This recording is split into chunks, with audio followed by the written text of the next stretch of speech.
Judy, can you tell us a little about yourself? Well, I grew up in a very small town in eastern Oregon, a place that you've probably never heard about, La Grande, and I grew up in a home that honored family values but didn't know God. And I was the youngest of three girls, and I didn't have a weight problem as a teenager, a young teenager, but I had a food problem. In our home, I remember we would have pancake competitions on Sunday mornings, and I would always win. And food was love, and my parents lived through the Depressions, and it was a measure of being a good supporter and a measure of motherhood to provide 3 square meals a day. And I remember that my father would come home for lunch, and we would come home for lunch, and so 3 square meals a day, it was that indeed. And then I went away to, after I finished high school, I went away to college, and I started out in nursing, and then changed my major to dental hygiene, and went to school in Portland, Oregon. And there I met a young man and fell in love, and got pregnant at the age of 19, almost 20. And this definitely was not in my plan.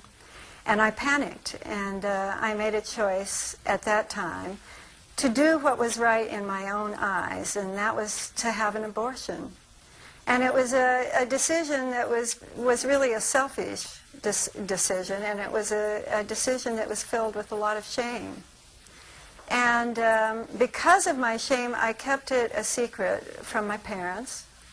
And I tried to keep it a secret from all of my friends, but having morning sickness 7 days a week, I'm sure it was pretty obvious to everyone.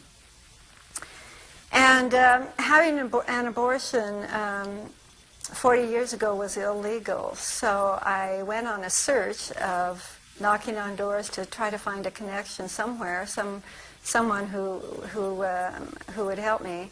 And finally got a connection outside of the country in Mexico, actually in Tijuana. And I didn't speak Spanish, and they didn't speak English, but I was desperate. And it was really the grace of God that I didn't have major physical complications.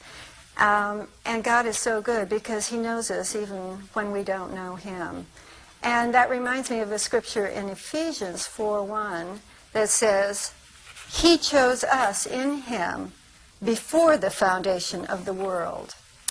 And because I didn't have major physical problems, I thought that that everything was okay. It was in my naivety. I thought it was a done deal. Let's put it behind me and just get on with life. But I just couldn't get on with life. It was just sort of like I was emotionally immobilized. And because I did have a conscience, and I knew that what I had done was wrong. And that reminds me of another scripture in Proverbs that says, there is a way that seems right to a man, but in the end, it leads to death. And the choice that I made led to the sudden death of an unborn baby, and to actually the slow death of my own sort of soul and spirit, because that's when the bulimia began, and that's when I went from size 4 to size 14. And I got mixed up with the wrong crowd, and got into drugs and alcohol and a very fast-lane lifestyle, promiscuity, and I really sunk into a very dark pit of despair. And I remember day after day I'd go out and I'd buy these huge bags of junk food, and I'd come home and I'd pull down the blinds in my little dingy apartment in Southern California, and I'd stuff myself and binge until I was sick, or I'd make myself sick. And this went on year after year until I just couldn't face another day of binging and purging and all the self-loathing that went along with it. And I just came to the place where I was serious about suicide.